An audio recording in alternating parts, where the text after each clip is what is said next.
Praise the lord. దేవునికి మహిమ ఘనత ప్రభావములు కలుగునుగాక. ప్రేమైనటువంటి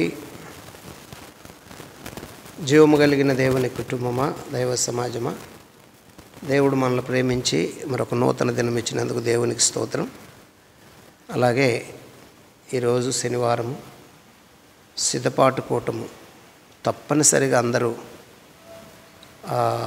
సిద్ధపాటు కూటానికి రావాలని ప్రేమపూర్వకంగా ఆహ్వానిస్తున్నాను.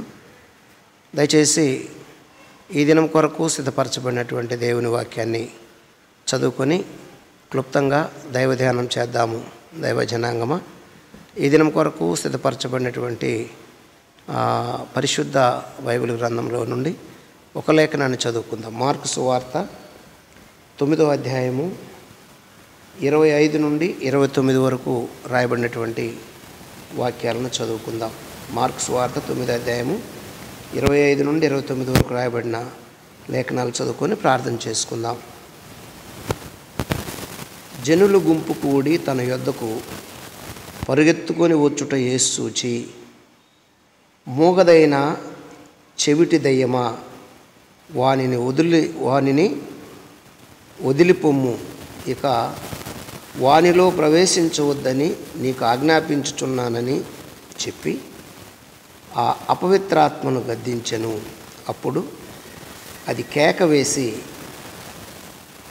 కేక వేసి వానినెంతో వెలవెలలాడించి వదిలిపోయెను. అంతటా వాడు చచ్చిన వాని వలె పడియుండిన గనుక అనేకులు వాడు చనిపోయేననిరి. అయితే యేసు వాని చెయ్యి పట్టి వాని లేవనెత్తగా వాడు నిలవబడెను.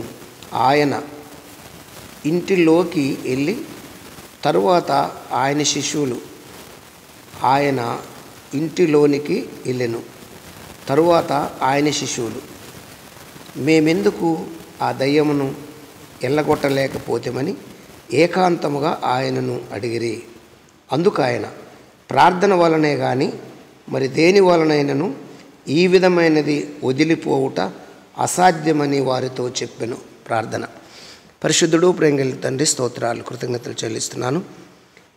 చదవబడిన వాక్యాన్ని ఇరిచి మాకు వడ్డించి మాతో మాట్లాడి మహిమ పొందమని, వాక్యం అంటున్న బిడ్డలందరితో మాట్లాడమని, ఘనత పొందమని యేసునామమున అడుగుచున్నాను తండ్రి, ఆమేన్. హల్లెలూయా. దేవునికి స్తోత్రం. ప్రభునందు నాకు అత్యంత ప్రియమైనటువంటి జీవం కలిగిన దేవుని కుటుంబమా, దైవ సమాజమా,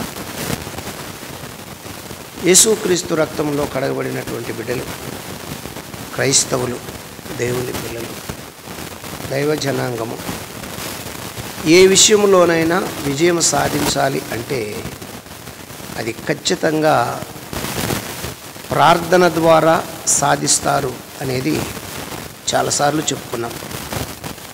మరొకసారి పరిశుద్ధాత్మదేవుడు మనకు నేర్పించాలనుకున్న ఆ సర్వసత్యం ఏమిటి అంటే,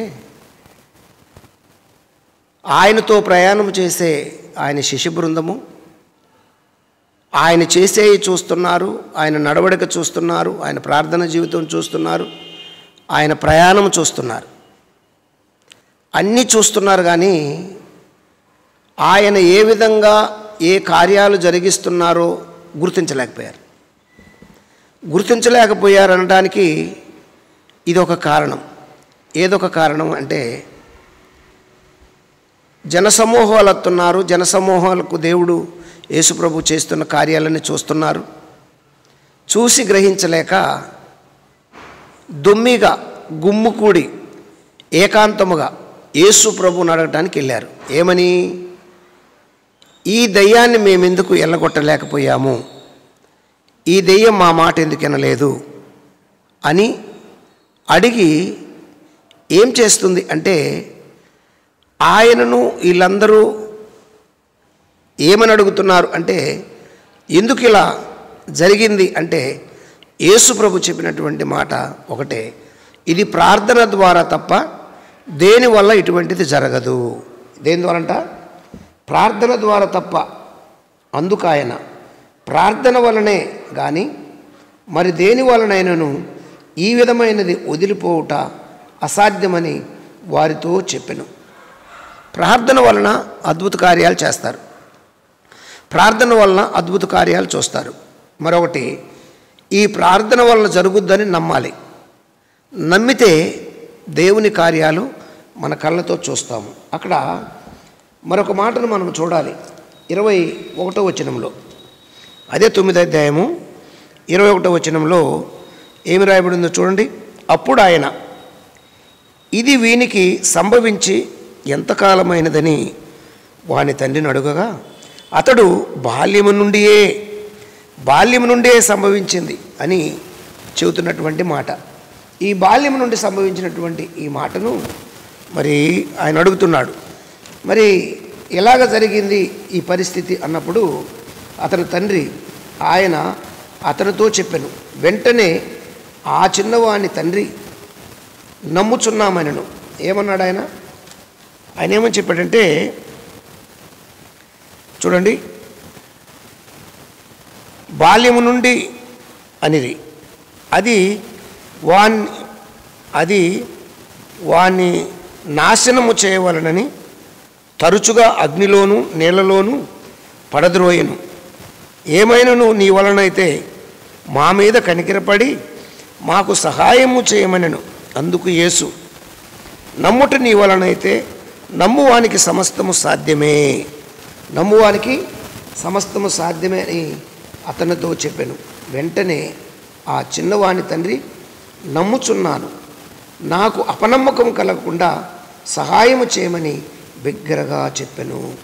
అపనమ్మకం కలగకుండా సహాయం చేయండి, ఈ సహాయము వలన నేను నమ్ముతాను అని. అంటే మనం నమ్మటానికి కూడా సహాయం కావాలి. ఎవరి సహాయము? దేవుని సహాయము. కాబట్టి ప్రియ దైవజన్మ, మనము నమ్మాలి, ప్రార్థన చేయాలి. ప్రార్థన చేసినప్పుడు దేవుడు కార్యాలు జరిగిస్తాడని లేఖనము సాక్ష్యం ఇస్తుంది. చూడండి, అక్కడ చాలామంది ఏమయ్యారు అంటే చనిపోయాడు అనుకుంటున్నారు. అయితే యేసుప్రభు ఏం చేశాడు? అయితే యేసు వాని చెయ్యి పట్టి వాని లేవనెత్తగా వాడు నిలవబడెను. ఆయన ఇంటిలోనికి వెళ్ళిన తరువాత ఆయన శిష్యులు, మేమెందుకు ఆ దయ్యమును ఎల్లగొట్టలేక పోతిమని ఏకాంతముగా ఆయనను అడిగిరి. అందుకు ఆయన, ప్రార్థన వలనే కానీ మరి దేని వలనైనను ఈ విధమైనటువంటిది వదిలిపోవుట అసాధ్యమని వారితో చెప్పెను. కాబట్టి ప్రార్థన వలన దయ్యాలు వదిలిపోతాయి, ప్రార్థన వలన రోగాలు పోతాయి, ప్రార్థన వలన స్వస్థత కలుగుద్ది, ప్రార్థన వలన సమస్తము జరుగుద్ది. ఎందుకంటే దేవునితో మాట్లాడినప్పుడు దేవుడు దిగివచ్చి కార్యాలు జరిగిస్తాడు. కాబట్టి ఎటువంటిదైనా సరే ఒక ప్రార్థన వలనే ఇటువంటి కార్యాలు జరుగుతుంది అనే విషయాన్ని మర్చిపోకూడదు. కాబట్టి ప్రతి ఒక్కరూ ప్రార్థన పరులై ఉండండి, దేవుని మాట వినండి, దేవుని అడగండి, దేవుని సన్నిధిలో ప్రలాపించండి, మోకరించండి, ప్రార్థన చేయండి. ప్రార్థన ఆలకించువాడు మనం ఆరాధించు యేసుక్రీస్తు ప్రభువారు. రండి ప్రియ దైవజన్మ, ఈరోజు చాలా క్లుప్తంగా ఈ దైవ ధ్యానము ముగించుకుంటున్నాం. మిగతాది రేపు మనం మాట్లాడుకుందాం. ప్రార్థన చేద్దామా? పరిశుద్ధుడు, ప్రేమగల తండ్రి, స్తోత్రాలు, కృతజ్ఞతలు. ఇతబడిన వాక్యం అందరికీ అయ్యా ప్రభువా, అయ్యా అందరి జీవితంలో ఫలింపచేయండి, అందరి హృదయాలు ముద్రించండి, ఫలభరితం దయచేయండి, మహిమ పొందమని యేసునామములో స్తుతించి ప్రార్థిస్తున్నాను తండ్రి. ఆమెన్. God bless you. దేవుడు మిమ్మల్ని దీవించి ఆశీర్వదించును గాక. ఆమెన్.